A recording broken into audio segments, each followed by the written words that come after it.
Le toast de Noël de ma mère fut cruel, à ma fille qui ne peut pas payer son loyer. On aurait dû s'arrêter à deux. Tous riaient. J'ai juré, à Nouvel An, vous me supplierez. 15 jours plus tard, 94 appels manqués. Je suis Clémence, j'ai 25 ans. Le dîner de Noël était censé être sans histoire. De la nourriture, des banalités, le même vieux jeu de rôle.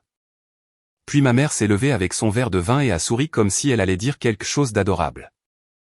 Au lieu de cela, elle s'est éclaircie la gorge et a dit « un toast ». À mon plus grand regret, ma fille de 25 ans qui ne peut toujours pas se payer de loyer. La pièce n'a pas seulement ri. Les gens ont applaudi comme si elle avait lancé une blague sur scène. Ma mère a penché la tête, laissant l'effet se produire, puis a ajouté « honnêtement, nous aurions dû nous arrêter à 2 enfants ». Je n'ai pas discuté. Je n'ai pas pleuré. Je n'ai même pas regardé autour de moi pour voir qui appréciait le plus. J'ai continué à manger lentement et calmement parce que je refusais de leur donner la réaction qu'ils mendiaient. Lorsque mon assiette fut propre, j'ai plié ma serviette, me suis levé, et pris mon manteau, et j'ai finalement regardé toute la table. D'ici le Nouvel An, ai-je dit, assez calme pour me faire peur, vous allez tous implorer mon pardon. Cela n'a fait que les faire rire encore plus fort. Quelqu'un a imité mon ton. Quelqu'un d'autre a qualifié ça de mélodramatique, et ma mère a levé son verre à nouveau comme si elle avait gagné. 2 semaines plus tard, je me suis réveillé avec 94 appels manqués. Et le premier message vocal n'était pas des excuses. C'était de la panique. Cet après-midi-là, j'ai ouvert le seul dossier que j'avais gardé rangé pour une bonne raison, et j'ai passé le premier appel qui a tout changé. Ce dossier n'était pas sentimental. Ce n'était pas des photos ou de vieilles cartes. C'était de la paperasse. Propre, ennuyeux et puissant. Je le traînais avec moi depuis le jour où mon grand-père, Papy Georges Leroux, est décédé. Non pas parce que je planifiais quoi que ce soit, mais parce que je connaissais ma famille. Et je savais que dès que quelqu'un sentirait un levier, il se jetterait dessus comme si c'était de l'air. Quand Papy Georges est tombé malade, c'est moi qui l'ai conduit à ses rendez-vous, qui suis allé chercher ses ordonnances et qui me suis assise avec lui quand la maison devenait trop silencieuse. Je ne le faisais pas pour être loué. Je le faisais parce qu'il était la seule personne de ma famille qui ne me traitait jamais comme un problème à régler. Après sa mort, les autres se sont montrés comme s'ils avaient droit à la douleur. Et c'est comme ça que ça a commencé. Comment mes parents ont fini par revivre dans la maison familiale. Comment ma sœur aînée, Mathilde, a emménagé temporairement. Comment mon jeune frère n'est en quelque sorte jamais parti. Comment les charges sont devenues ma responsabilité parce que j'étais la seule qui ne criait pas quand les factures atterrissaient sur le comptoir. Au début, je me suis dit que c'était une mauvaise passe. Les gens perdent leur emploi. Les gens prennent du retard. Les gens ont besoin d'aide. Mais ma famille n'agissait pas comme si elle avait besoin d'aide. Elle agissait comme si je leur devais quelque chose. J'étais celle avec un salaire stable. Celle qui ne gaspillait pas l'argent dès qu'il tombait. Celle qui lisait réellement les documents avant de les signer. Je travaillais de longues journées et rentrais à la maison pour trouver un évier plein de vaisselle qui n'était pas la mienne. Un frigo rempli de courses que j'avais payées. Et des gens qui me parlaient comme si j'avais de la chance qu'ils me laissent exister dans la même maison. Je l'entendais dans les petites remarques désinvoltes. Ce doit être agréable de n'avoir aucune vraie responsabilité. Tu es encore en train de comprendre la vie. Quand tu auras enfin grandi, tu comprendras. Pendant ce temps, c'était moi qui maintenais les lumières allumées. Lorsque la succession de Papy Georges a été gérée, ma mère a insisté sur le fait que nous n'avions pas besoin d'avocat, que la famille ne fait pas de paperasse contre la famille. Elle l'a dit avec cette voix chaleureuse qu'elle utilise quand elle cache un couteau derrière son dos. Mon père a hoché la tête comme toujours, comme si l'accord était son seul travail. Ma sœur Mathilde a souri et m'a dit que Papy avait probablement laissé un petit quelque chose pour tout le monde. Mais que je ne devrais pas me faire d'illusions parce qu'il savait qui était fiable. Ce mot, fiable. Il l'utilisait comme s'il signifiait utile. Je n'ai pas discuté. Je ne les ai pas corrigés. Parce que la vérité était que Papy avait laissé quelque chose. Et la personne à qui il l'avait confié n'était pas celle qui parlait le plus fort au dîner. Il me l'avait laissé, non comme une faveur, mais comme une décision. Les documents de fiducie étaient clairs. Les registres de propriété étaient clairs. Les instructions étaient claires. Papy Georges ne voulait pas que cette maison se transforme en zone de non-droit. Et il ne voulait absolument pas qu'elle soit utilisée comme une scène où les gens pouvaient s'intimider mutuellement pour le sport. Alors, je suis restée silencieuse, pensant que le silence garderait les choses calmes. Tout ce que cela a fait, c'est leur apprendre qu'ils pouvaient pousser plus fort. C'est pourquoi, après le toast, je ne suis pas rentré chez moi pour envoyer des messages de rage. Je n'ai rien posté. Je n'ai pas appelé d'amis pour me défouler. J'ai ouvert le dossier et appelé une avocate. Elle s'appelait Amélie Delacroix, et elle n'a pas semblé choquée quand j'ai expliqué ce qui s'était passé.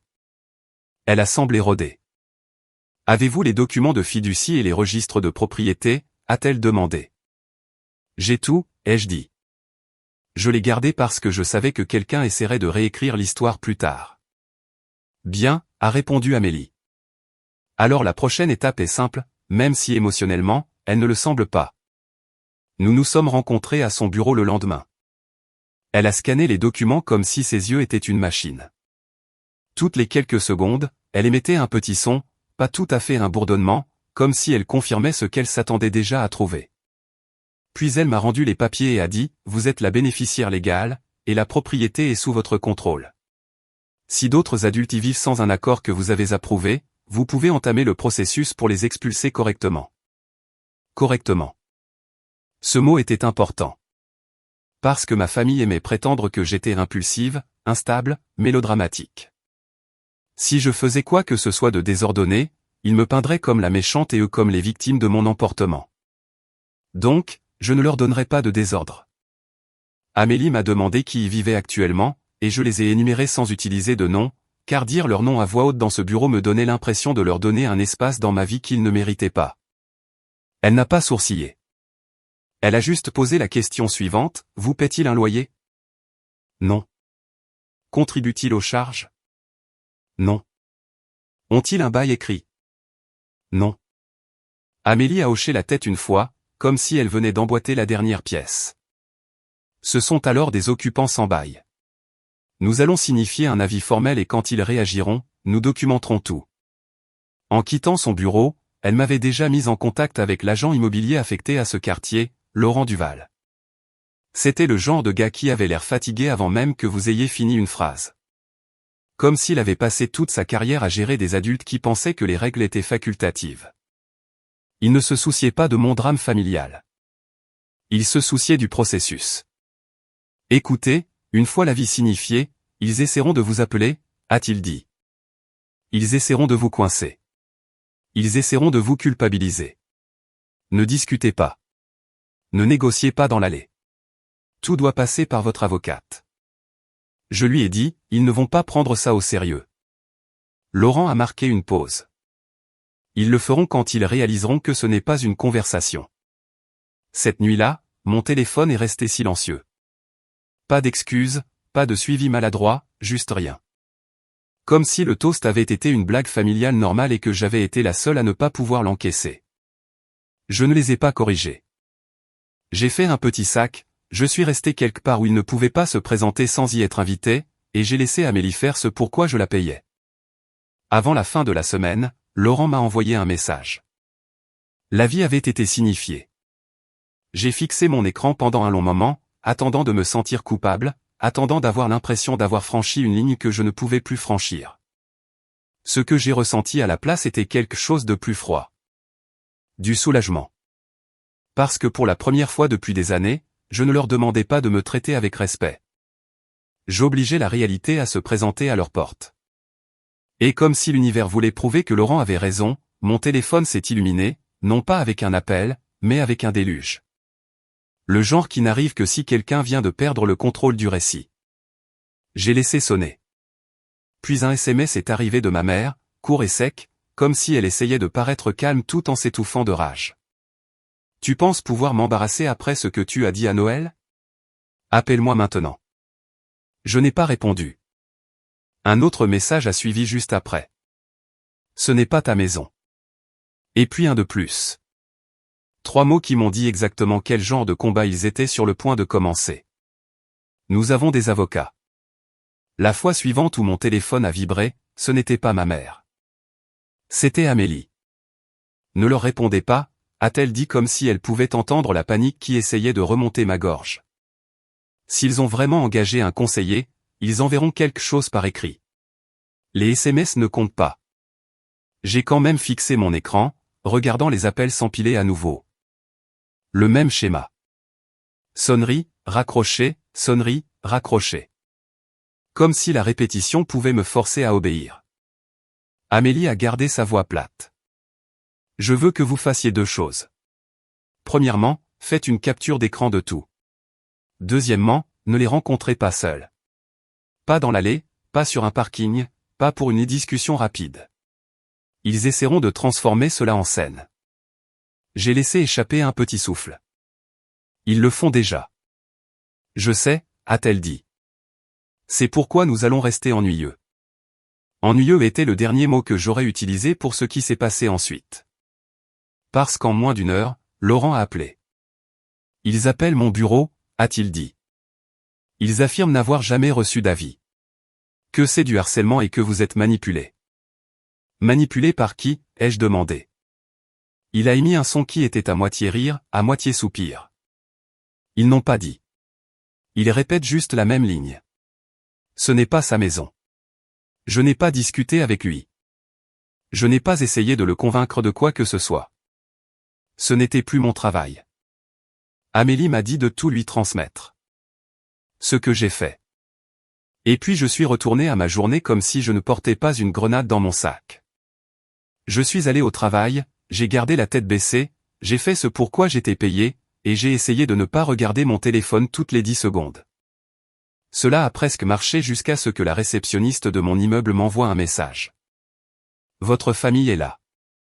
J'ai figé, non pas parce que j'étais surprise, mais parce qu'une partie de moi avait encore espéré qu'il ne serait pas si audacieux. Qu'il resterait derrière les écrans et enverrait la culpabilité par SMS comme d'habitude. J'ai marché lentement vers le hall, gardant mon visage calme parce qu'à la seconde où j'aurais semblé ébranlé, il se serait nourri de ça. Ma mère se tenait près du bureau d'accueil comme si elle y appartenait, manteau boutonné, menton levé, cette même expression qu'elle porte sur les photos quand elle veut que les étrangers croient qu'elle est gentille. Mon père était à côté d'elle, silencieux, les mains dans les poches, agissant comme s'il avait été traîné dans cette histoire contre sa volonté. Et ma sœur Mathilde était là aussi, appuyée sur une hanche, souriant comme si nous allions prendre un café. Le petit ami de Mathilde se tenait un peu derrière eux, bras croisés, scannant la pièce comme s'il cherchait quelqu'un à intimider. Je ne me suis pas arrêté assez près pour qu'il puisse me toucher. Ma mère m'a aperçu et a fait un pas en avant, la voix assez douce pour faire pourrir les dents. Te voilà, a-t-elle dit. Rien. Elle a jeté un coup d'œil à la réceptionniste, puis est revenue à moi, jouant la comédie. Nous avons essayé de te joindre, ma chérie. Tu n'avais pas besoin de rendre ça si mélodramatique. Mathilde a ri sous cape. Tu fais toujours ça. Tu disparais, puis tu agis comme si tu étais la victime. Mon père a finalement parlé, doucement et fatigué. Clémence, parle-nous, c'est tout. Je ne l'ai pas fait. Je me suis tourné vers la réceptionniste et j'ai dit, je vais bien.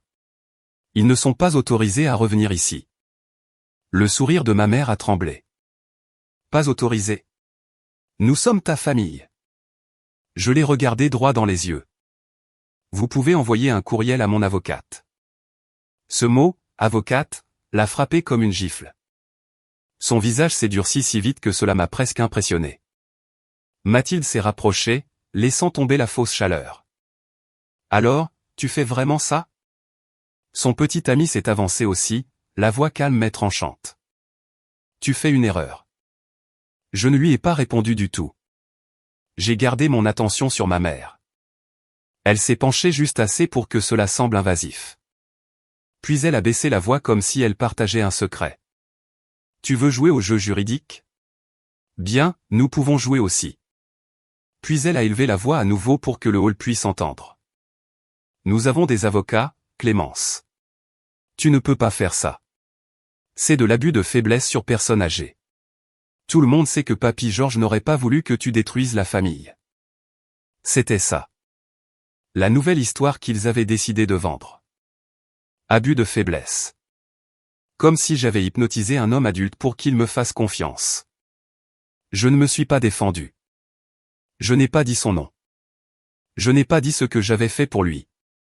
Combien de fois j'étais restée assise à ses côtés quand le reste d'entre eux étaient occupés à vivre leur propre vie. Rien de tout cela n'avait d'importance dans un hall plein d'étrangers. Tout ce qui importait était le contrôle. Alors je suis restée calme. Je ne discute pas de cela ici, ai-je dit. Mon avocate. Les yeux de ma mère ont brillé. Tu te crois si intelligente, siffla-t-elle, puis elle est revenue à sa voix publique. Nous nous inquiétons pour toi. Ce n'est pas normal, a ajouté Mathilde bruyamment. Elle n'est pas bien. Elle agit bizarrement depuis des mois. C'était leur mouvement. Non seulement me combattre légalement, mais empoisonner la façon dont les gens me voyaient pour s'assurer que si jamais je prenais la parole, j'aurais l'air instable. Mon estomac s'est serré, mais j'ai gardé mon expression plate. Partez, leur ai-je dit. Et je n'ai pas élevé la voix une seule fois. La réceptionniste était déjà tendue et je l'ai vue chercher le téléphone. Ma mère lui a jeté un regard dédaigneux, comme si elle possédait le bâtiment. Appelez qui vous voulez. C'est une affaire de famille. Le petit ami de Mathilde a souri. Dites à votre avocate qu'on la verra au tribunal. Je n'ai pas cligné des yeux. D'accord. La bouche de ma mère s'est serrée. C'est tout, a-t-elle claqué. C'est tout ce que tu as à dire après ce que tu as fait. Je lui ai donné exactement ce qu'elle méritait. Vous devriez partir. Pendant une seconde, j'ai cru qu'elle allait se jeter sur moi. Non pas pour me frapper, mais pour m'attraper, pour rendre la chose physique afin que je réagisse et qu'elle puisse pleurer la victime. Elle ne l'a pas fait. Elle s'est juste penchée près et a chuchoté quelque chose que seul moi pouvais entendre. Tu vas finir seule. Puis elle a reculé et a annoncé fort et théâtralement. Nous partons parce que je ne vais pas la laisser s'embarrasser en public. Mathilde a levé les yeux au ciel et a suivi comme si elle s'ennuyait. Mon père ne m'a pas regardé une seule fois. Quand les portes se sont refermées derrière eux, le hall s'est senti plus lumineux, comme si l'air avait retenu son souffle. Je suis remonté à l'étage, mon pouls tambourinant, non par peur, mais par colère de voir à quel point ils étaient rodés. À quel point il leur était facile de changer de masque, selon qui regardait. J'ai appelé Amélie dès que je suis arrivé à mon bureau. Ils sont venus à mon immeuble, lui ai-je dit. Amélie n'a pas semblé surprise. Leur avez-vous parlé? Je leur ai dit de vous envoyer un courriel. Bien, a-t-elle dit. Maintenant, écoutez attentivement. Cela est sur le point de s'intensifier. Ils vont affirmer que vous êtes instable. Ils vont insister pour une réunion et ils vont essayer de vous obtenir un prêt. J'ai dégluti. Ils ont dit qu'ils avaient des avocats. Laissez-les faire, a répondu Amélie. S'ils déposent quelque chose, nous répondrons. S'ils ne le font pas, nous continuerons d'avancer. Puis elle a marqué une pause juste assez longue pour me faire tomber l'estomac. Et une chose de plus, a-t-elle ajouté. Laurent m'a transféré un message du bureau de la propriété. Quelqu'un a essayé de changer les serrures ce matin. Ma main est devenue froide autour de mon téléphone. Quoi? La voix d'Amélie s'est aiguisée. Ils essaient de prendre le contrôle avant que la vie ne prenne effet. Ils ne peuvent pas le faire légalement, mais ils peuvent causer des dommages. J'ai besoin que vous me disiez tout de suite. Y a-t-il des caméras sur cette propriété? J'ai fixé le mur, entendant à nouveau le murmure de ma mère comme s'il était toujours dans mon oreille. Tu vas finir seul. Puis mon téléphone a vibré avec un nouveau SMS. Pas de ma mère, pas de mon père. Un numéro inconnu. C'était une seule phrase et ce n'était pas de la culpabilité. C'était un avertissement. Nous sommes déjà à l'intérieur. Rentre chez toi si tu veux tes affaires. Je ne suis pas rentré chez moi parce que ce n'était plus chez moi depuis longtemps, mais j'y ai conduit quand même, les mains serrées sur le volant, Amélie sur haut-parleur et Laurent m'envoyant des mises à jour du bureau de la propriété. Ne rentrez pas seul, a dit Amélie. S'ils ont changé quoi que ce soit, nous le documentons d'abord. S'ils vous bloquent, vous appelez le numéro de non-urgence et vous restez calme. Le message de Laurent est apparu alors que j'attendais à un feu rouge. Ils ont essayé de soumettre une demande de changement de serrure sous une fausse autorisation. Le bureau l'a refusé. Puis un autre, la maintenance a trouvé des marques d'outils fraîches sur le chambranle de la porte arrière. Donc, quand ce numéro inconnu a envoyé le SMS, nous sommes déjà à l'intérieur, ce n'était pas du bluff. C'était eux qui testaient jusqu'où ils pouvaient pousser avant que je ne réagisse. Je me suis garé dans la rue et j'ai vu le SUV de ma mère garé comme si elle possédait l'endroit. Mon estomac s'est noué, non par peur, mais par la rage familière d'être envahi et de devoir sourire à ce sujet plus tard. Je n'ai pas marché jusqu'aux marches. Je me suis arrêté sur le trottoir, j'ai sorti mon téléphone et j'ai commencé à enregistrer sans dire un mot. Le petit ami de ma sœur a ouvert la porte avant même que je ne l'atteigne. Comme s'il attendait. Il se tenait dans l'embrasure de la porte avec cette expression suffisante et calme que les gens portent quand ils pensent vous avoir coincé. « Tu es venu ?» a-t-il dit. « Je viens chercher mes affaires » ai-je répondu, gardant ma voix plate. « Bouge. » Il ne l'a pas fait. Il a regardé derrière moi comme s'il voulait un public. De l'intérieur, j'ai entendu la voix de ma mère. Clémence. Finalement, ma mère est apparue derrière lui tenant un torchon, comme si elle était en train de recevoir. Comme si c'était juste une autre nuit où elle décidait que les règles ne s'appliquaient pas à elle. « Tu n'as pas besoin d'enregistrer » a-t-elle dit, offensée, comme si c'était moi qui étais inapproprié. C'est une conversation familiale. Je n'ai pas arrêté de filmer. Vous êtes en violation de propriété. Ma mère a ri, sèchement et de manière dismissive. Oh, s'il te plaît. Nous vivons ici. Mathilde est apparue ensuite, bras croisés, cheveux parfaits, et expression ennuyée. Tu en fais vraiment trop, a-t-elle dit. Tu es parti, tu as fait une crise et maintenant tu reviens jouer au propriétaire. Je n'ai pas corrigé le mot crise. Je n'ai même pas regardé son petit ami. J'ai gardé mes yeux sur ma mère. Ce n'est pas une conversation. Je vous ai dit qu'un avis vous a été signifié. Vous ne pouvez pas vous imposer pour prendre le contrôle parce que cela ne vous plaît pas. Le visage de ma mère s'est contracté comme il l'avait fait à Noël juste avant qu'elle ne lance le deuxième coup. Tu veux parler de force? Tu veux parler de contrôle? Tu te promènes en agissant comme si tu étais meilleur que tout le monde, comme si tu étais la seule à travailler, la seule qui comptait. Je l'ai laissé parler parce que chaque mot était la preuve de qui elle était vraiment. Mathilde s'est avancée. Tu n'as même pas de vraie vie, Clémence. Tu as un travail et tu es rancunière. C'est tout. Ma mère a hoché la tête, fière d'elle. Et tu fais tout ça parce que tu es jalouse. Tu as toujours été jalouse. Jalouse. Non pas de l'attitude de Mathilde.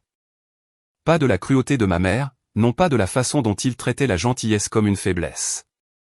Jalouse n'était que l'étiquette qu'ils utilisaient quand ils ne voulaient pas admettre la vérité. Ils avaient besoin de moi et ils détestaient que j'ai finalement cessé d'agir comme si j'avais besoin d'eux en retour. J'ai pointé mon téléphone légèrement vers le chambranle de la porte. Pourquoi la serrure est-elle endommagée? Silence. Juste une seconde. Et cela m'a tout dit. Le petit ami de Mathilde a haussé les épaules comme si ce n'était rien. La porte coince. On l'a réparée. Vous n'avez rien réparé, ai-je dit. Vous avez forcé l'entrée. Ma mère a levé les mains. La performance recommençait. Écoute-toi. Forcer l'entrée. Nous ne sommes pas des criminels, Clémence.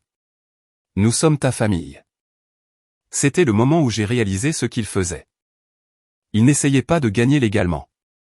Ils essayaient de me faire exploser pour pouvoir dire à tout le monde que j'étais le problème. Si je criais, si je les bousculais, si je pleurais, ils l'auraient transformé en leur histoire préférée. La fille instable attaque sa mère aimante. Alors je suis restée ennuyeuse. J'ai reculé, enregistrant toujours, et j'ai appelé le numéro de non-urgence tout en me tenant en pleine vue de l'embrasure de la porte. J'ai dit mon nom, donné l'adresse, expliqué calmement que les occupants sans bail refusaient de me laisser accéder à mes affaires et qu'il y avait des dommages visibles à l'entrée. Les yeux de ma mère se sont écarquillés et le masque a glissé. Tu es sérieuse, a-t-elle sifflé. Mathilde a ricané, mais cela ne sonnait plus confiant. Tu appelles la police pour ta propre mère? Je gère la situation correctement, ai-je dit, et je le pensais. La voix d'Amélie était toujours dans mon oreille.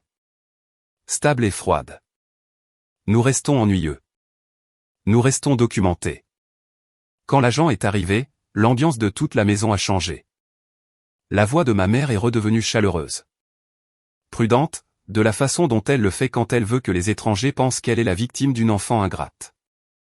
Le petit ami de Mathilde a essayé de parler par-dessus moi. Ma mère a essayé d'expliquer les malentendus familiaux. Ma sœur a essayé d'avoir l'air blessée. Je n'ai pas discuté. J'ai montré la vie. J'ai montré la paperasse qu'Amélie m'avait dit de garder à portée de main.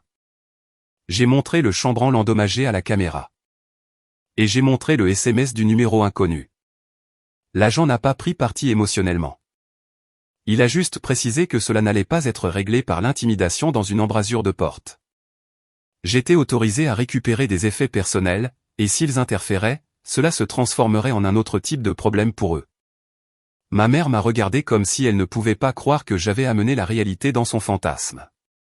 Vas-y, a-t-elle claqué, s'écartant avec une générosité exagérée. Prends tes petites affaires. Puisque tu veux gâcher Noël pour tout le monde, tu pourrais aussi bien prendre le peu qui te reste. Ce n'est pas Noël, ai-je dit, et je n'ai pas élevé la voix. C'est juste ce que vous êtes. Je suis entré avec mon téléphone toujours en enregistrement et j'ai pris seulement ce qui importait, mon ordinateur portable, mes documents, quelques effets personnels que je ne voulais pas perdre s'ils devenaient mesquins. Je ne me suis pas attardé. Je n'ai pas regardé les photos de famille sur le mur parce que la moitié d'entre elles étaient de toute façon mises en scène. Alors que je ressortais, ma mère m'a suivi, gardant sa voix basse pour que l'agent n'entende pas. « Tu penses que tu gagnes ?» a-t-elle chuchoté. « Mais tu vas apprendre quelque chose.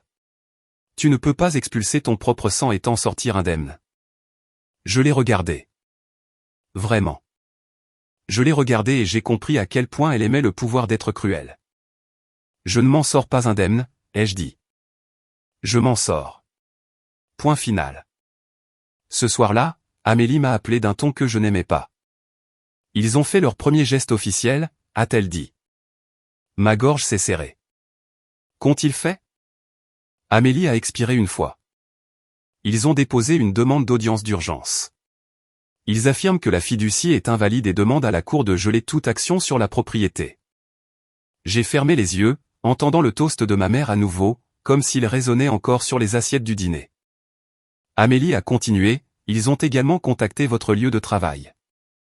La pièce est devenue très silencieuse autour de moi. Comment, ai-je demandé. Pas directement, a dit Amélie. Ils appellent ça une préoccupation de bien-être. Ils essaient de vous faire passer pour instable afin de vous faire pression pour que vous reculiez.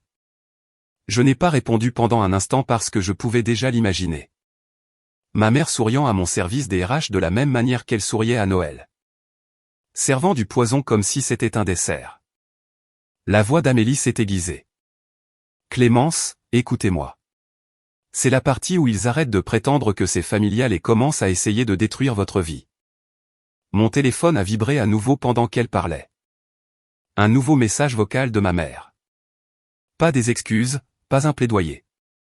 Juste une phrase serrée de satisfaction, comme si elle avait finalement trouvé une arme qui pouvait m'atteindre là où la paperasse ne le pouvait pas. Je viens à ton travail demain. Le lendemain matin, je ne me suis pas réveillé avec un réveil. Je me suis réveillé avec ce message vocal assis dans ma poitrine comme un poids. Je viens à ton travail demain. Ma mère n'essayait même plus d'avoir l'air inquiète. Elle semblait confiante, comme si elle avait trouvé le seul endroit où elle pouvait encore me contrôler. Je ne l'ai pas rappelé. J'ai transmis le message vocal à Amélie. Puis je l'ai retransmis à mon courriel personnel parce que j'avais appris à la dure que tout ce qui est stocké à un seul endroit peut disparaître quand vous en avez le plus besoin. Amélie a appelé en quelques minutes. Bien. Gardez tout. Et avant d'entrer au travail aujourd'hui, vous allez faire quelque chose pour moi. Quoi, ai-je demandé. Vous allez parler au RH d'abord, a-t-elle dit. Pas après qu'elle se soit montrée. Avant. Vous leur dites que vous êtes confronté à un différend familial privé. Vous avez un conseil juridique et vous ne consentez à ce qu'aucun tiers ne vous contacte au travail. J'ai fixé mon comptoir de cuisine, le café refroidissant devant moi. Cela va paraître mélodramatique. Cela va paraître responsable, a corrigé Amélie. Et s'ils ont déjà commencé à planter des préoccupations de bien-être, vous devez contrôler les faits avant qu'ils ne contrôlent l'histoire. Alors je l'ai fait. Je suis entré dans le bureau et j'ai demandé à parler au RH en privé. Ma voix est restée stable, mais je pouvais sentir mon pouls dans ma gorge. Je ne suis pas en danger, ai-je dit, parce que je ne voulais pas qu'ils me comprennent mal. Mais je suis au milieu d'un différend juridique avec des membres de ma famille, et ils ont essayé de me contacter ici. Je demande à ce que personne prétendant être de ma famille ne soit autorisé à m'approcher via l'accueil, et si quelqu'un se présente, je veux que la sécurité soit impliquée. Les RH n'ont pas semblé choqués. La femme en face de moi avait l'air fatiguée, comme si elle avait déjà entendu des versions de cela. « Avez-vous de la documentation ?» a-t-elle demandé. Je lui ai tendu un courriel imprimé d'Amélie décrivant les bases. Rien de personnel, juste assez pour montrer que je n'inventais rien pour attirer l'attention. J'ai aussi montré la transcription du message vocal. Les RH ont hoché la tête lentement. Nous pouvons documenter cela et en informer l'accueil. Si quelqu'un se présente, nous nous en occuperons. J'ai expiré. Pas du soulagement exactement, plus comme si j'avais construit un petit mur avant la tempête. Cela n'a pas arrêté la tempête. Cela l'a juste empêché de m'engloutir entièrement. À l'heure du déjeuner, ma mère a recommencé à appeler. Pas mon portable cette fois, la ligne principale du bureau. La réception a transféré un appel avant de réaliser ce qui se passait. J'ai regardé le téléphone sur mon bureau s'allumer avec appelant externe et j'ai senti mon estomac se tordre. J'ai laissé aller à la messagerie vocale. Puis les courriels ont commencé. Pas à moi, à la boîte de réception de contact général avec mon nom dans la ligne d'objet. C'était le style de ma mère. Rendre ça assez public pour que j'ai honte de l'ignorer. Un message disait « J'essaie de joindre ma fille. C'est urgent. Elle n'est pas bien. » Un autre a suivi 10 minutes plus tard. Je suis sa mère. J'ai le droit de prendre de ses nouvelles. Quand cela ne lui a pas donné ce qu'elle voulait, Mathilde a essayé un nouvel angle. Elle a envoyé un message direct à mon superviseur sur un réseau professionnel. « Bonjour, je suis la sœur de Clémence. Nous sommes préoccupés par elle. Elle prend des décisions irrationnelles et coupe les ponts avec la famille.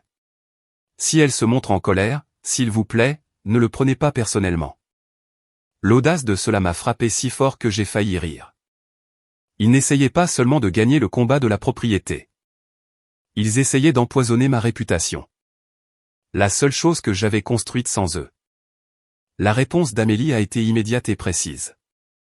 Capture d'écran de tout. Ne répondez pas et dites au RH de sauvegarder ses courriels. Puis elle a ajouté, nous allons déposer quelque chose de notre côté. Quel genre de quelque chose, ai-je demandé. Un avis de harcèlement par l'intermédiaire de notre conseil et une demande formelle qu'il cesse de contacter votre lieu de travail. Elle a dit, ce n'est pas un geste mélodramatique, c'est un geste protecteur. Pendant qu'elle s'occupait de ça, Laurent m'a transféré un rapport de maintenance. Ils avaient trouvé plus que des marques d'outils. Quelqu'un avait essayé de forcer le portail latéral, et il y avait des éraflures sur le chambranle de la fenêtre qui n'étaient pas là auparavant. Ce n'était pas suffisant pour crier au cambriolage, mais c'était suffisant pour montrer l'intention. Quelqu'un testant des points faibles. Quelqu'un essayant d'obtenir l'accès sans laisser de traces écrites propres. Le message de Laurent était court. Ils deviennent imprudents. Ce soir-là, Amélie m'a demandé de revenir à son bureau, non pour me réconforter, mais pour la stratégie. Elle a exposé leur dépôt en langage clair.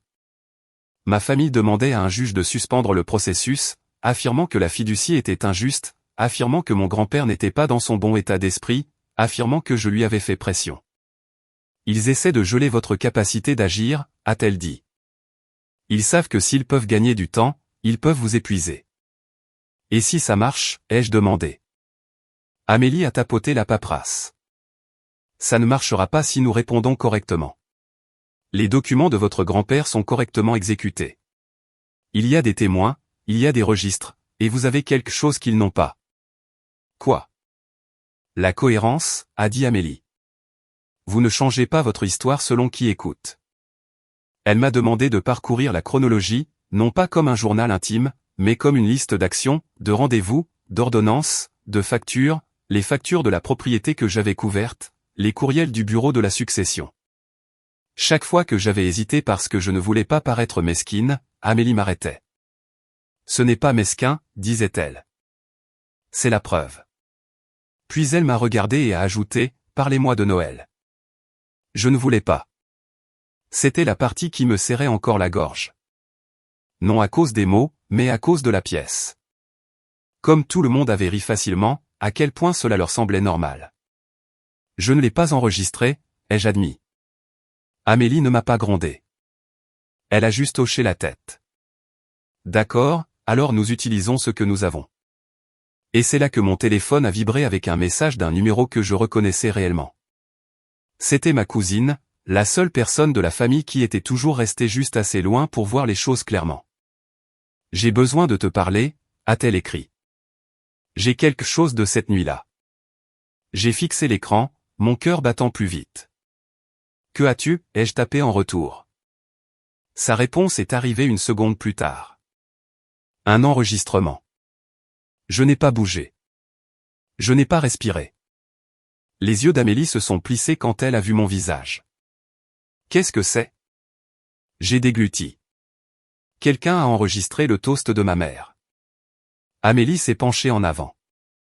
Tout professionnalisme calme avait disparu pour la première fois depuis que je l'avais rencontré. Obtenez-le et ne dites à personne d'autre que vous l'avez. Ma cousine a envoyé un autre message avant que je ne puisse répondre. Il prévoit une réunion de famille ce week-end. A-t-elle écrit. Il n'arrête pas de dire que tu reviendras à la raison une fois que tu seras dans la pièce avec tout le monde. J'ai levé les yeux vers Amélie. Ils essaient de me coincer.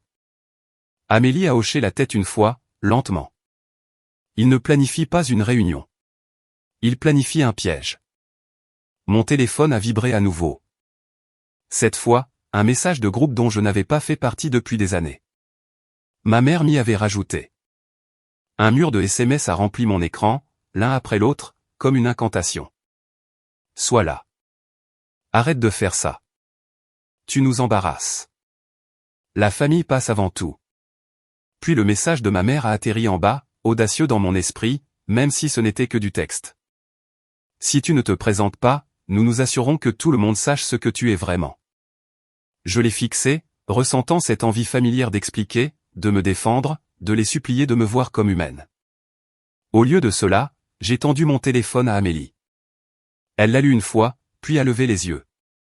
Bien, a-t-elle dit doucement. Maintenant, nous savons exactement jusqu'où ils sont prêts à aller. Au samedi matin, l'air était tendu, comme si tout se dirigeait vers un seul point, et j'étais la seule à voir l'accident arriver. Amélie ne m'a pas laissé marcher dedans. Vous n'allez pas à cette réunion de famille, a-t-elle dit. S'ils veulent communiquer, ils le font par l'intermédiaire de leurs conseils. S'ils veulent vous signifier quelque chose, ils peuvent le faire de la manière appropriée. Votre travail est de rester prévisible.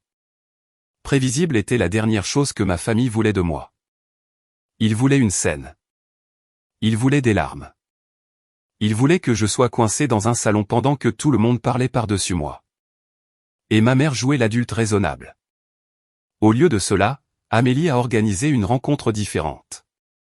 Dans son bureau, ma cousine était assise en face de moi, les mains serrées autour d'un gobelet en papier, les yeux fuyants comme si elle regrettait de s'être impliquée, mais ne pouvait pas désapprendre ce qu'elle avait vu. Elle ne m'a pas fait de câlin. Elle n'a pas essayé de me réconforter. Elle a juste glissé son téléphone sur le bureau. Je ne l'ai pas enregistré pour t'aider, a-t-elle dit doucement. Je l'ai enregistré parce que ta mère faisait ce truc où elle devient méchante et agit ensuite comme si c'était inoffensif. Je voulais une preuve pour moi-même. Amélie a pris le téléphone en premier. Elle a écouté, son visage complètement vide, comme si elle révisait un contrat. J'ai regardé ses yeux pendant que la voix de ma mère remplissait la pièce.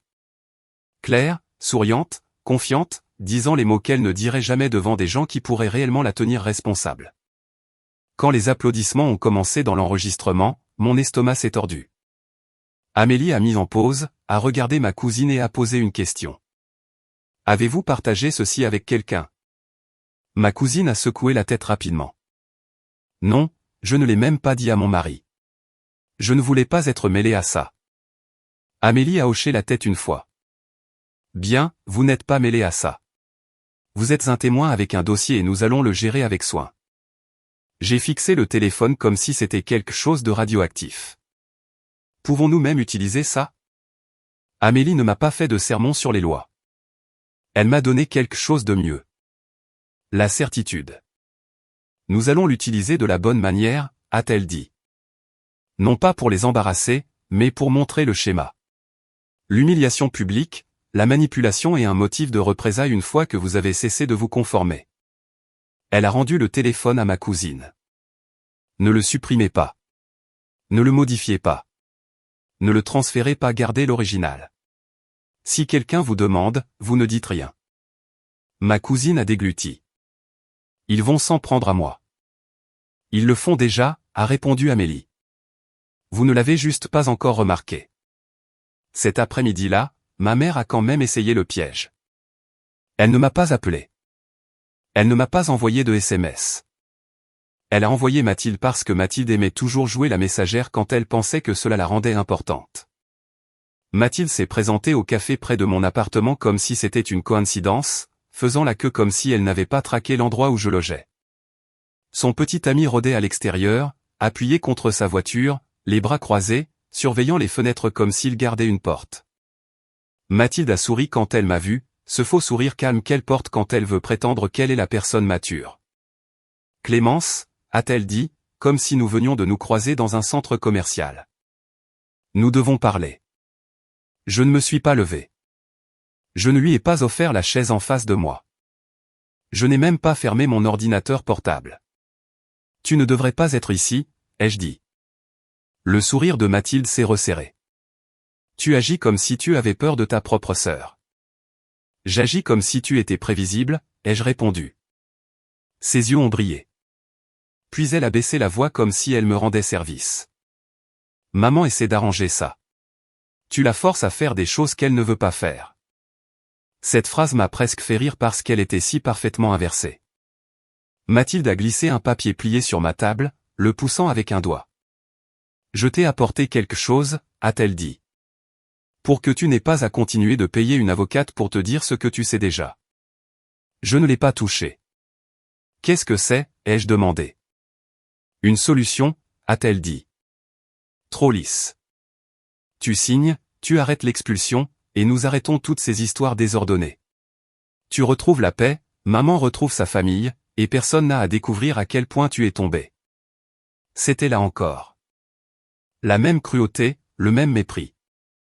Comme si ma vie était une rumeur qu'il pouvait répandre si je ne me comportais pas bien.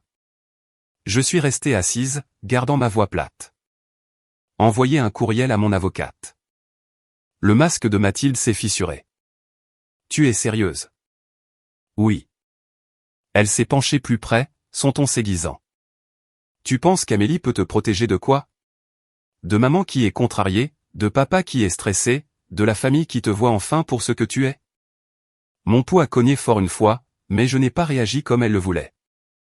Je me suis levé lentement, j'ai ramassé mon ordinateur portable et j'ai dit, cette conversation est terminée. Le petit ami de Mathilde a ouvert la porte avant même que je ne l'atteigne, se dressant sur mon chemin comme s'il possédait le trottoir. Tu ne peux pas t'en aller comme ça, a-t-il dit, silencieux et menaçant sans utiliser un seul mot explosif. Je me suis arrêté, je l'ai regardé, puis j'ai regardé droit derrière lui le barista derrière le comptoir qui regardait déjà. Ma voix ne s'est pas élevée. Bouge. Il ne l'a pas fait. Alors, j'ai fait exactement ce qu'Amélie m'avait appris à faire. J'ai sorti mon téléphone, j'ai appuyé sur enregistrer et j'ai dit clairement, vous m'empêchez de partir. Mathilde a ricané. Oh mon Dieu, tu es tellement mélodramatique. Son petit ami s'est écarté juste assez pour prétendre qu'il était raisonnable. Je suis sorti sans le toucher, sans l'effleurer, sans leur donner quoi que ce soit qu'ils puissent transformer en une histoire différente. Au moment où je suis arrivé à ma voiture, Amélie appelait déjà. Ils vous ont signifié quelque chose, n'est-ce pas, a-t-elle demandé. Ils ont essayé, ai-je dit. Je ne l'ai pas pris. Bien, a répondu Amélie. Ils essaient de vous faire signer votre levier sans que mon bureau ne voie jamais le document. Je suis monté dans ma voiture et j'ai verrouillé les portes. Mes mains étaient stables, mais ma mâchoire me faisait mal à force de la serrer. Amélie a continué, l'audience est prévue plus tôt que prévu. Ils ont insisté pour l'urgence parce qu'ils veulent geler votre action par le temps et vous transformer en la méchante avant que le processus ne se termine. J'ai regardé le parking, regardant le petit ami de Mathilde se tenir trop près de ma voiture comme s'il voulait que je me sente piégé. Que se passe-t-il à l'audience, ai-je demandé. Nous nous présentons préparés, a dit Amélie. Nous montrons que la fiducie est valide. Nous montrons que vous avez suivi la procédure et nous montrons que leur comportement est des représailles.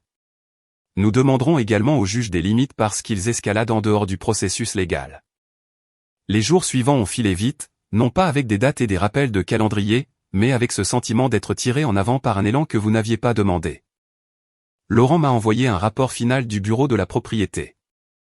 Plus de tentatives d'accès, plus de plaintes de voisins concernant des cris, et une demande de visite documentée parce que quelqu'un avait commencé à endommager les parties communes.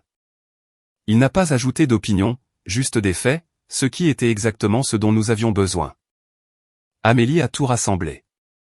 L'avis, les SMS, les tentatives de contact au travail, l'incident du hall, les notes de maintenance et l'enregistrement. Le matin de l'audience, je me suis assise derrière Amélie à la table du conseil et j'ai gardé mon visage neutre tandis que ma mère entrait vêtue d'un pull doux et d'une expression fragile comme si elle s'était entraînée à avoir l'air blessée devant le miroir. Mon père est resté près d'elle, non pas soutenant, juste présent. Mathilde avait l'air de s'ennuyer, comme si elle attendait que quelqu'un lui donne ce qu'elle voulait. Son petit ami était assis derrière eux, me regardant avec le même calme suffisant. Leur avocat a parlé en premier. Il n'a pas crié. Il n'avait pas l'air en colère. Il avait l'air soigné, comme s'il avait fait cela 100 fois. Il a affirmé que mon grand-père avait subi des pressions. Il a sous-entendu que j'étais isolé. Il a suggéré que j'agissais impulsivement par ressentiment. Il a demandé au juge de tout suspendre, de geler toute action sur la propriété jusqu'à ce qu'une révision complète puisse être effectuée. Puis Amélie s'est levée. Elle n'a pas commencé par des sentiments. Elle a commencé par la structure. Elle a guidé le juge à travers les documents de fiducie, les témoins, l'exécution, la clarté du langage. Elle a exposé les étapes que j'avais entreprises, l'avis approprié, l'absence de tout bail ou accord qui donnait à ma famille le droit de rester indéfiniment. Et puis, sans drame, elle a introduit des preuves de conduite, contacté mon lieu de travail, se présenter sans y être invitée, tentative de changer les serrures sans autorisation, et pression répétée en dehors des canaux légaux. Quand elle a fait référence à l'enregistrement, la tête de ma mère s'est redressée si vite que son acte fragile a failli tomber de son visage. Leur avocat s'est opposé. Amélie n'a pas bronché. Le juge n'a pas semblé amusé. Le juge avait l'air fatigué. La façon dont les juges regardent quand ils peuvent sentir la manipulation se cacher sous les valeurs familiales. Après ce qui a semblé être toute une vie de respiration silencieuse, le juge a parlé. La demande d'urgence de geler l'action a été refusée. Pas avec un discours, pas avec une leçon, juste un refus ferme suivi d'instructions qui ont serré la bouche de ma mère. Le juge a clairement indiqué que le processus pouvait continuer. Et si ma famille voulait contester la fiducie, elle pouvait déposer une plainte correctement et suivre les règles au lieu d'essayer de me faire pression pour que j'abandonne. Ensuite, le juge s'est tourné vers la conduite, en particulier le contact avec mon lieu de travail et le fait de se présenter là où je leur avais demandé de ne pas le faire. Le juge n'a pas appelé ça maléfique. Le juge n'a pas appelé ça abus. Le juge a appelé ça ce que c'était, inapproprié, et il fallait que ça cesse. À l'extérieur de la salle d'audience, ma mère a bougé rapidement. Pas de larmes maintenant, pas de voix douce. Elle a marché droit vers moi comme si elle avait oublié que d'autres personnes existaient. Ce n'est pas fini, a-t-elle dit à travers ses dents. Amélie s'est interposée entre nous sans la toucher. Ça l'est pour aujourd'hui. Vous avez reçu des instructions. Ne contactez pas ma cliente directement. Les yeux de ma mère ont balayé Amélie, puis sont revenus vers moi. Et pour la première fois, elle a semblé effrayée. Non pas de perdre sa famille, mais de perdre le contrôle. Le petit ami de Mathilde a marmonné quelque chose sous sa respiration en s'éloignant. Quelque chose destiné à me faire froid dans le dos sans donner à quiconque une raison claire de réagir. Je n'ai pas réagi. J'ai juste regardé partir. Et j'ai réalisé quelque chose qui m'a fait tomber l'estomac encore plus fort que l'audience. Ils n'étaient pas venus au tribunal pour gagner. Ils étaient venus pour voir ce que j'avais. Et maintenant, ils savaient que j'avais des preuves. J'avais la procédure. Et j'avais quelqu'un qui se tenait entre moi et leur chaos. Ce qui signifiait que le prochain mouvement ne serait pas légal. Il serait personnel. Ce soir-là, Laurent m'a appelé d'une voix que je ne lui avais jamais entendue. tendue, urgente, plus d'ennui. J'ai besoin que vous vous asseyiez, a-t-il dit. La maintenance est entrée dans l'unité pour une visite documentée, et vous devez entendre ce qu'ils ont trouvé. Il a marqué une pause juste assez longue pour me rendre la gorge sèche. Ils n'ont pas seulement fait un désordre, a dit Laurent. Ils ont essayé de ruiner la propriété exprès, et ils ont laissé quelque chose derrière qui va changer la façon dont la prochaine étape se déroule. Je me suis assise parce que la voix de Laurent avait changé d'une manière que je ne reconnaissais pas. Il n'avait pas l'air ennuyé ou fatigué ou comme si ce n'était qu'un autre problème de locataire. Il ressemblait à quelqu'un qui avait ouvert une porte et souhaitait ne pas l'avoir fait. La maintenance a fait la visite avec un témoin. Il a dit qu'ils avaient tout documenté. Photos, vidéos, notes écrites. J'envoie le rapport complet à Amélie en ce moment. Ma bouche était sèche. Qu'ont-ils fait? Laurent a expiré une fois. Ils ont essayé de rendre l'endroit inhabitable. Des trous percés dans les cloisons sèches.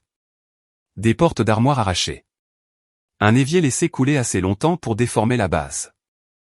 Ils ont également étalé de la nourriture dans les bouches d'aération comme s'ils voulaient que l'odeur reste même après leur départ.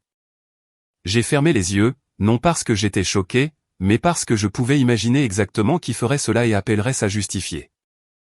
Ma mère. Mathilde. Des gens qui pensaient qu'une propriété n'était qu'une autre scène et que les conséquences n'étaient que quelque chose qui arrivait aux autres familles. Il y a plus, a dit Laurent, et son ton s'est resserré à nouveau. Ils ont laissé le thermostat à fond, les fenêtres entr'ouvertes, et ils ont rayé le sol en ligne droite comme si quelqu'un avait traîné quelque chose de lourd exprès. Mais ce n'est pas ce que je voulais dire quand j'ai dit qu'ils avaient laissé quelque chose derrière. Ma main s'est crispée autour de mon téléphone.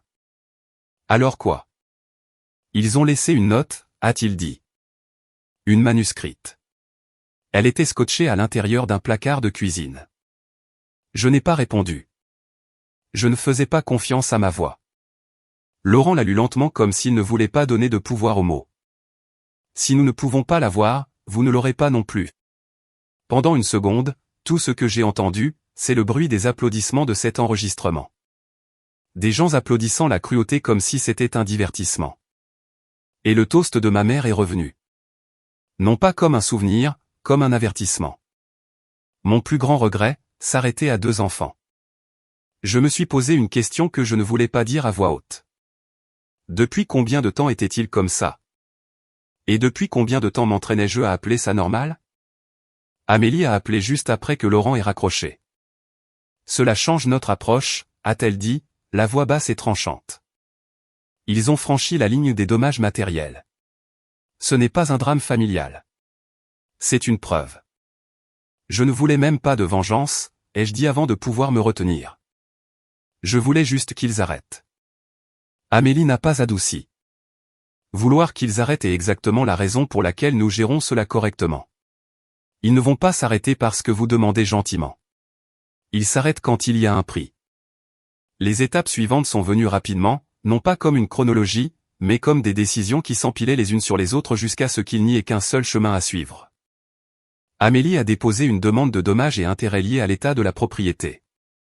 Et elle a également demandé une ordonnance d'interdiction de contact basée sur le schéma, se présenter à mon lieu de travail, me coincer en public, essayer de me forcer à signer des documents, essayer de changer les serrures, et maintenant la destruction intentionnelle. Quand j'ai entendu les mots interdiction de contact, mon estomac s'est serré, comme si une partie de moi croyait encore que les couper était un péché. Puis je me suis souvenu du toast. Je me suis souvenu de la façon dont ma mère souriait quand elle le disait, comme si elle attendait une fête pour m'humilier publiquement parce qu'un mardi ordinaire ne venait pas avec un public. Quel genre de mère a besoin d'applaudissements pour se sentir puissante? Le jour où la période d'avis finale s'est terminée, je ne suis pas allé à la propriété. Je ne me suis pas tenu sur le trottoir pour regarder. Je n'avais pas besoin de cette image gravée dans mon cerveau. Laurent a coordonné avec l'application appropriée et un serrurier, et Amélie s'est assurée que chaque instruction était suivie afin qu'il n'y ait pas de faille qu'il pourrait exploiter plus tard. Je suis resté dans le bureau d'Amélie, les mains serrées autour d'un verre d'eau que je n'ai jamais bu, attendant que mon téléphone sonne. Quand il a sonné, ce n'était pas ma mère. C'était Laurent. C'est fait, a-t-il dit simplement. J'ai attendu le triomphe. Attendu ce moment de film où l'opprimé sourit enfin. Ce que j'ai ressenti à la place était le calme, comme si le volume de ma vie avait été baissé après des années de bruit constant. Laurent a continué. Ils ont essayé de discuter. Ils ont essayé de faire traîner les choses. Ils ont essayé d'agir comme des victimes, mais ils sont partis. J'ai dégluti. Ont-ils pris leurs affaires? Ils ont pris ce qu'ils pouvaient, a-t-il dit. Ils ont laissé des déchets et des meubles cassés comme une crise de colère. La visite est terminée, les serrures sont changées et l'unité est sécurisée. J'ai pressé mes doigts dans mes paumes si fort que ça a failli faire mal, juste pour rester présente. Et puis il a ajouté, une chose de plus. Votre mère n'arrêtait pas de demander, qui vous l'a dit? Qui l'a aidé? Elle le répétait comme si elle ne pouvait pas accepter l'idée que vous ayez fait cela sans être influencé. Bien sûr qu'elle l'a fait. Parce que si je l'ai fait toute seule, alors son histoire s'est effondrée. Amélie a terminé l'appel pour moi. Nous passons au nettoyage, a-t-elle dit. Professionnel seulement, gardez les reçus, documentez les réparations. Ne mettez pas les pieds là-bas seuls. J'ai hoché la tête même si elle ne pouvait pas le voir. C'est à ce moment-là que mon téléphone a recommencé à s'illuminer comme la nuit après Noël. Sauf que cette fois, ce n'était pas un plaidoyer. C'était de la rage. Mon père a laissé un message vocal qui ne ressemblait même pas à mon père. Cela ressemblait à quelqu'un lisant une ligne qu'on lui avait donnée. Tu déchires la famille. Tu vas le regretter. Le message de ma mère est venu ensuite et le ton était différent maintenant. Pas de douceur, pas de performance, juste du venin. Tu te crois si adulte. Tu te crois si intouchable. Tu n'es rien sans nous. Mathilde a envoyé un long SMS qui essayait d'avoir l'air calme, comme si elle était au-dessus du chaos. Et c'est comme ça que j'ai su qu'elle tremblait. Ça va te suivre. Les gens vont le découvrir. Les employeurs parlent. Tu n'es pas aussi intelligente que tu le penses. J'ai tout transmis à Amélie et j'ai ensuite bloqué chaque numéro. Non par colère, mais par clarté. Parce que restait-il à dire d'autre? Ils avaient déjà dit la vérité à Noël, à voix haute avec un sourire devant tout le monde. Les appels, les menaces, la fausse inquiétude, la réunion de famille, l'acte au tribunal. Ce n'étaient que des tentatives de réécrire ce qu'ils avaient révélé. Les conséquences sont arrivées comme les vraies conséquences dans la vie. Non pas comme des explosions dramatiques, mais comme de la paperasse, des factures et des portes qui cessent de s'ouvrir. Mes parents n'ont pas pu simplement emménager quelque part. Les demandes ont été refusées lorsque les propriétaires ont vu des paiements manqués et des conflits récents liés à une adresse. Ils ont rebondi entre un motel bon marché de long séjour et des amis qui ont cessé de répondre après une semaine. Parce que personne n'aime hériter du chaos de quelqu'un d'autre. La relation de Mathilde n'a pas survécu au stress comme elle le pensait. Son petit ami aimait jouer les durs dans les cafés. Il n'aimait pas payer pour les garde-meubles, les cautions et les frais de déménagement. Quand il a réalisé que ma famille n'emménageait pas dans un nouvel endroit, mais s'écrasait dans sa vie. Il a commencé à dormir ailleurs, puis a cessé de revenir entièrement. Mon père a essayé de jouer le pacificateur d'une main tout en signant tout ce que ma mère mettait devant lui de l'autre. Et il a fini là où les gens comme lui finissent toujours. Seul, rancunier, et blâmant toujours l'enfant qui a refusé d'être utilisé. Et ma mère ne pouvait pas supporter que le dernier mot ne soit pas le sien. Elle a envoyé des messages par l'intermédiaire de parents, de vieux amis de la famille, par l'intermédiaire de n'importe qui qu'elle pouvait recruter pour faire son sale boulot sans se salir les mains. Certains ont essayé la culpabilité. Certains ont essayé la religion. Certains ont essayé la vieille ligne qui fait hocher la tête sans réfléchir. Mais c'est amer. Je me suis posé une question qui me faisait l'effet d'avaler du verre. Si c'est vrai, qu'est-ce que cela fait de moi pour elle? Amélie a obtenu l'ordonnance d'interdiction de contact. Non pas parce que ma mère était bruyante, mais parce que le schéma était clair, documenté et en escalade. Cette ordonnance n'a rien guéri. Elle n'a pas réparé le passé. Elle a juste donné à mon avenir une frontière avec des dents. Puis sont arrivés les dommages, pas des chiffres fantaisistes, des chiffres réels. Réparation, nettoyage, remplacement, main-d'œuvre. Le genre d'argent qui ne semble pas mélodramatique jusqu'à ce que vous le voyez écrit ligne après ligne et que vous réalisiez combien coûte la destruction lorsque vous ne pouvez pas vous en sortir. Ma mère a essayé de soutenir qu'elle y avait droit. Mon père a essayé d'affirmer qu'il ne savait pas. Mathilde a essayé de dire que c'était émotionnel et non intentionnel. Les photos disaient le contraire. La note disait le contraire. Le rapport de maintenance disait le contraire. Et le juge ne se souciait pas de leurs sentiments. Le juge se souciait des faits. Ils n'ont pas été emmenés. Personne n'a prononcé de discours. Ce n'était pas cinématique. C'était pire pour eux. Ils ont été condamnés à payer en euros et ils n'avaient pas les économies pour prétendre qu'ils étaient au-dessus de ça. Les saisies sur salaire sont devenues un mot qu'ils ont dû apprendre. Les plans de versement sont devenus leur nouvelle normalité. Et chaque fois qu'ils essayaient de recommencer, chaque fois qu'ils essayaient de jouer la victime dans une nouvelle pièce, ils se heurtaient au même mur. Les gens dans la vraie vie n'applaudissent pas la cruauté de quelqu'un d'autre quand il y a une facture attachée. J'ai vendu la propriété après qu'elle ait été réparée. Non pas parce que je voulais de l'argent, mais parce que je voulais de la distance. Je ne voulais pas d'une adresse physique me liant à leurs droits pour toujours. Lorsque la vente a été conclue, je n'ai pas célébré. Je n'ai pas posté. Je n'ai appelé personne pour me vanter. J'ai changé de numéro. J'ai déménagé. J'ai dit calmement à mon lieu de travail que le problème avait été traité légalement et je les ai remerciés d'avoir protégé mes limites. Les RH n'ont pas demandé l'histoire parce que dans le monde réel, la plupart des professionnels ne veulent pas de drame. Ils veulent juste que le problème soit réglé. Lors de ma première nuit dans mon nouvel endroit, je me suis assise au bord de mon lit dans un appartement calme où personne ne pouvait faire irruption. Personne ne pouvait exiger la preuve que je méritais le respect. Personne ne pouvait transformer ma douleur en blague pour des applaudissements. Et j'ai repensé à Noël. Pas la nourriture, pas les décorations, pas les assiettes, juste la voix de ma mère, souriant alors qu'elle m'appelait son regret.